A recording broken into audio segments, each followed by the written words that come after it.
Habang tayo'y nabubuhay, meron tayong problema.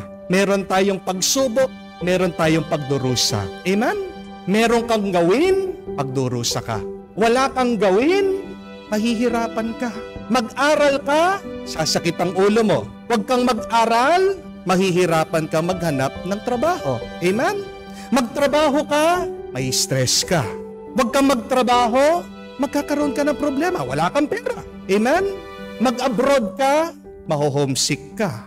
Dito ka lang sa Pilipinas, kakayod ka pa rin. Mag-asawa ka, malaking problema. Huwag kang mag-asawa, tatanda kang dalaga. Tatanda ka rin na walang mag-aalaga sa iyo. Amen? Kahit na anong gawin natin, anuman sitwasyon ng ating buhay, anuman ang iyong edad, san ka man pumunta, magkakaroon ka ng problema.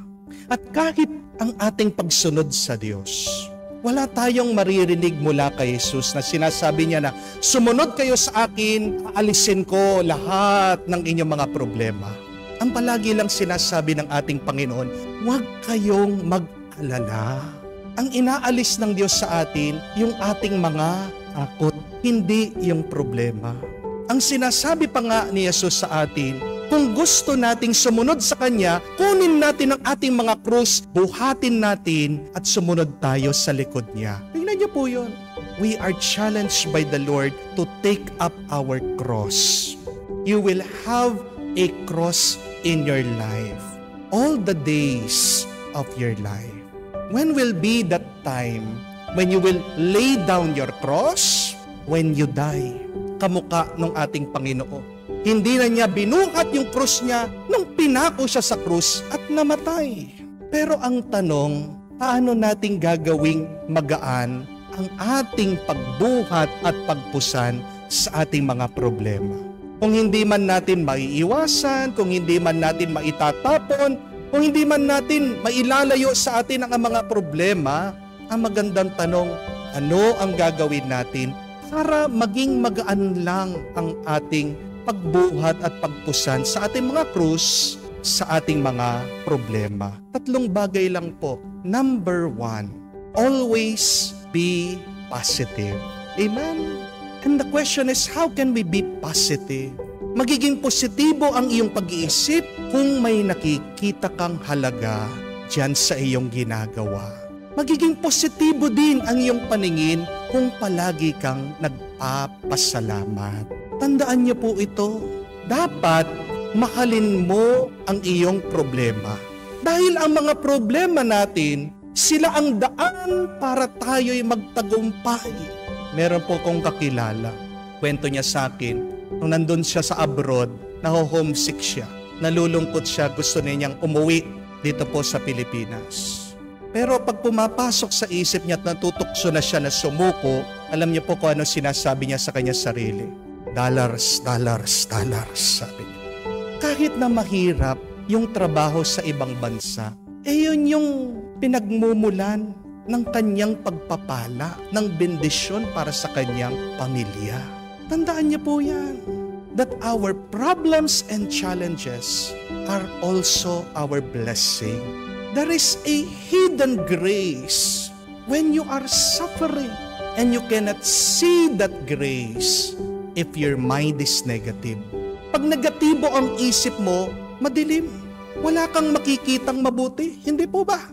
Ganyan kahalaga na dapat ang ating mga isip positibo dahil pag positibo ang iyong pag-iisip, maliwanag ang iyong paningin.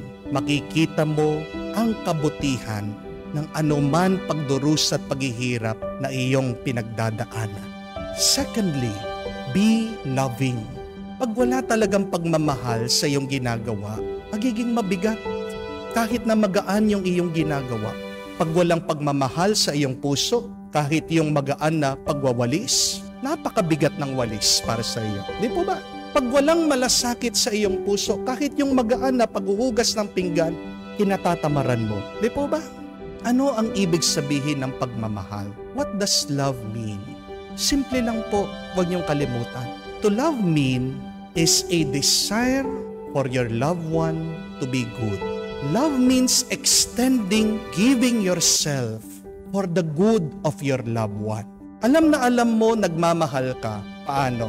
Pag kinatutuwa mo, yung iyong pag-aalay, yung iyong pagbibigay, yung iyong pagsasakripisyo, dahil nakikita mo, napapabuti yung iyong minamahal. Pag wala ng tuwa, pag wala ng pagnanasa na mapabuti yung iyong minamahal, nagkukulang ka na sa pagmamahal. Hindi ka na tunay na nagmamahal. Isa pong pinagtatakan ko ngayon, ang daming mga tao na hilig po sa mga alaga, lalong-lalo na napansin ko yung mga mayayaman. Yan po yung bagong bisyo nila eh. Mga alagang aso, alagang pusa. Ang hirap kaya nag-aalaga. Di po ba? Pag meron kang alaga, para nag-alaga ka na rin po ng tao. Pag nagkasakit yan, dadalhin mo doon sa vet, bibili ka ng gamot, gagastos ka. Ang pagkakaiba lang ng alaga na hayop sa tao, hindi mo pinag-aaral. Di po ba?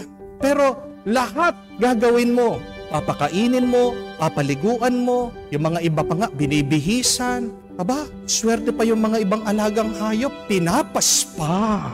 Daig pa yung tao. Minamasahe, pinapagupit. Minsan nga, mas masarap pa yung pagkain ng alagang hayop kaysa sa tao. Di po ba? Makikita mo, binibili, pinagluluto pa, steak. Kaya nga minsan, nakakatukso. Parang gusto mo sabihin, sana aso na lang ako. Aw, aw, aw. Pero ito po yung nakakapagtaka, tingnan nyo. Ang hirap nag-aalaga ng hayop, pero kinakaya. Bakit? May pagmamahal. Bakit? Bumibigat na yung loob mo dyan sa iyong trabaho. Bakit wala ka ng loob sa inyong pagsasama kayong dalawang mag-asawa? Dahil marahil na wala na ang tunay na pagmamahal.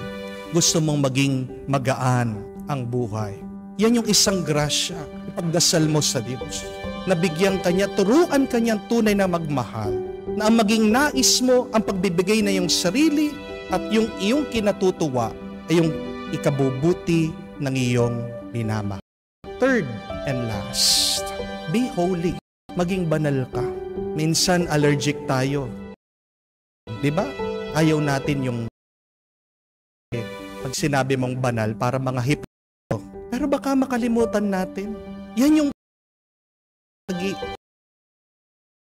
that we should live as we should live. Bakit ayaw na mga hindi maintindihan. Pero kung natin ano ang ibig sabihin ng paggural sa ating pamumuhay. What does holy banal? Ang ibig sabihin ay hiniwalay. Tandaan niyo po ang nanilikha dahil sa kasalanan banal, hinihiwalay ang kasalanan niya para makamukha ang Panginoon. Ibig sabihin na rated.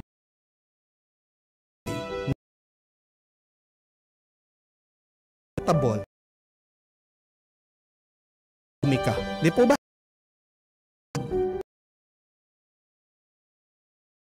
Ng iyong paa. Paano ka